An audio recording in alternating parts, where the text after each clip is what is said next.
Good morning, I'm Brian Reagan, this is Tyler Kelly.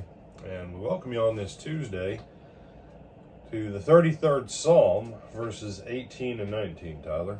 Behold, the eye of the Lord is on those who fear him, on those who hope in his mercy, to deliver their soul from death and to keep them alive in famine.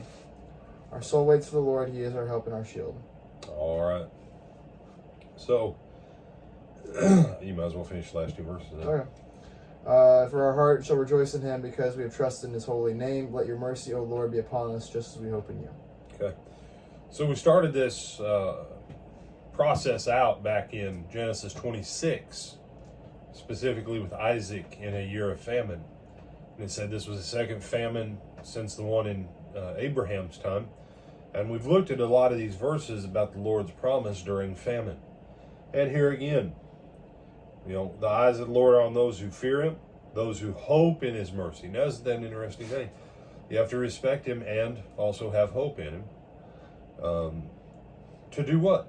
To deliver their soul from death and to keep them alive in famine. It's one of his processes. It's part of his covenant. It's part of who he is. Okay?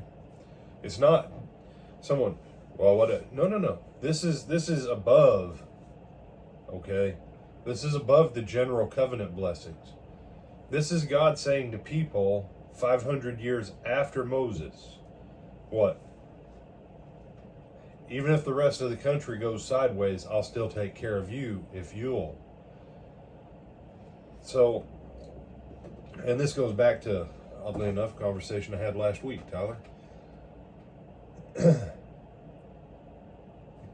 If we live under a better covenant built on better promises, but almost everybody says, well, that's all spiritual blessings, brother. So what you're saying is God's no good to me in this life. No, God's plenty good. Okay, then, so I can believe that God will keep me alive in time of famine. Well, no, see, you don't get it. When James says the double-minded man's unstable in all his ways, when you start saying, well, this promise of God doesn't apply, but this word of God, that we have to hang on to for eternity. The promise of heaven when I'm dead does not make a better covenant built on better promises for now. The book of Hebrews written to people who were alive or dead, Tyler? Alive. Alive.